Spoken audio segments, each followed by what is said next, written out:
Consider the efficiency of Carnot's engine is given by this.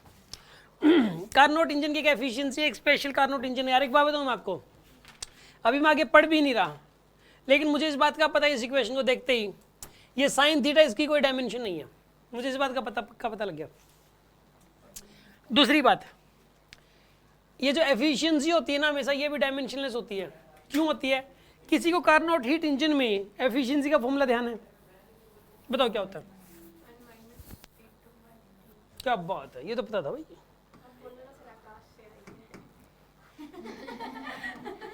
One minus T two by, क्या कह रही है? 1 minus T two by T one. यहाँ पे ये इसकी डायमेंशन खत्म हो जाएगी, डायमेंशनलेस ही आ रही है।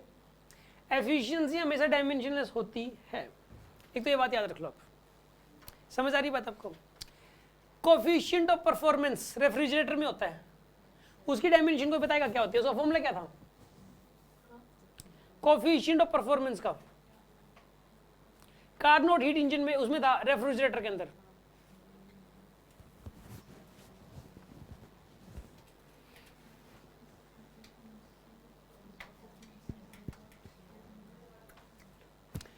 इसका जो फॉर्मूला होता है पता है किसी को? बता दो।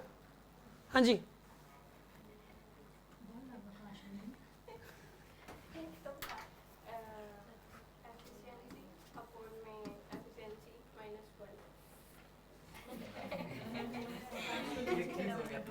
कोफिशिएंट ऑफ परफॉर्मेंस बीटा होता है, इसकी वैल्यू बतानी है।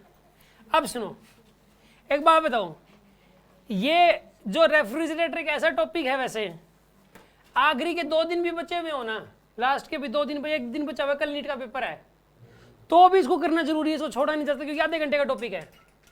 लेकिन हमें पता है कि हम वो भी नहीं करके गए, ठीक है ना, हम वो भी नहीं करके गए, देखी जाएगी। इसके अंदर जो है ना ये बीटा, यहाँ पे ये आता है Q2 बाई डब्ल्यू के बराबर है।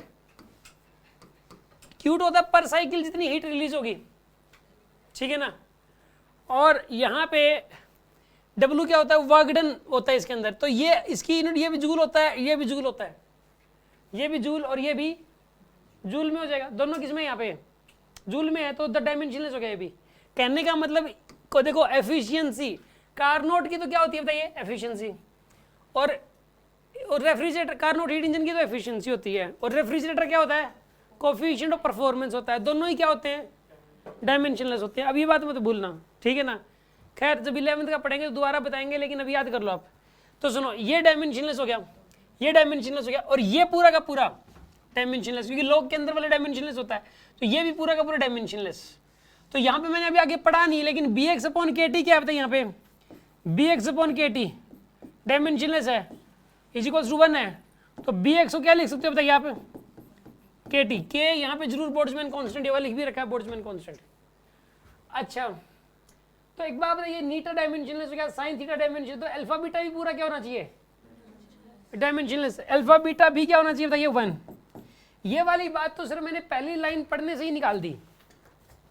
फिजिक्स के अंदर पहली लाइन पढ़ते ही कुछ ना कुछ मतलब निकलता है, फिर दूसरी लाइन पढ़ते ही कुछ मतलब निकलता है। अगर ऐसा होता है तो आपसे क्वेश्चन पक्का सोल्व हो जाएगा। किसी ने ये दोनों मतलब नहीं निकाले तो ये क्वेश्चन पढ़ना ही बेकार है उसके लिए, ठीक है। अब सुनो, करते हैं इसको। यहाँ पे ये क्वेश्चन अगर करना है, मतलब मान लो, देखो कैसे करेंगे।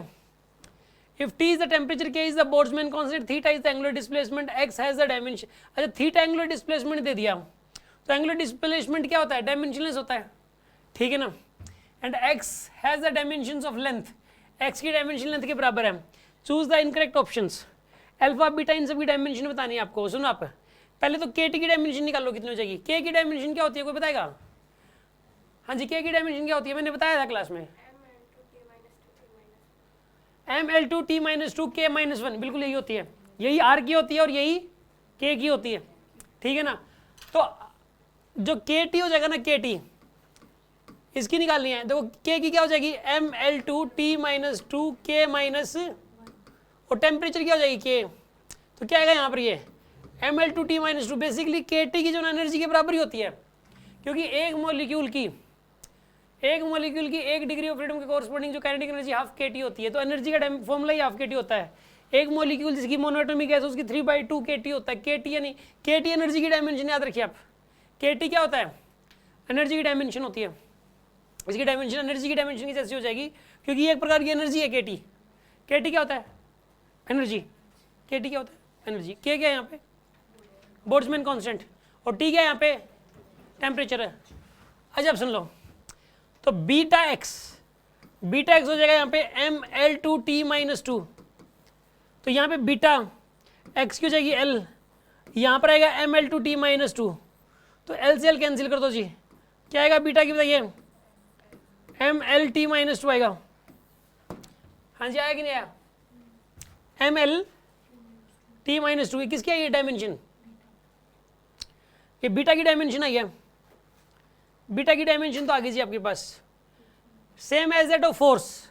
बिल्कुल सही बात है यार, ये तो फोर्स की भी यही होती है, फोर्स की भी यही होती है, बीटा की भी यही होती है, तो ये तो सही है। Dimensions of α-1 x is same as that of energy.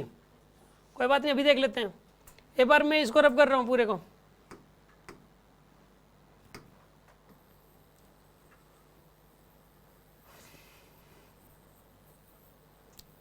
एक बार बताइए आप, बीटा क्या है अभी MLT-2। अच्छा अल्फा बीटा क्या हो जाएगी? 1। देखो ये क्या कह रहा है कि अल्फा इनवर्स एक्स की। अच्छा अल्फा बीटा कितनी हो जाएगी फिर? अल्फा बीटा क्या हो जाएगी? 1। मैंने अभी भी लिखा, देखो अल्फा बीटा इक्वल टू 1।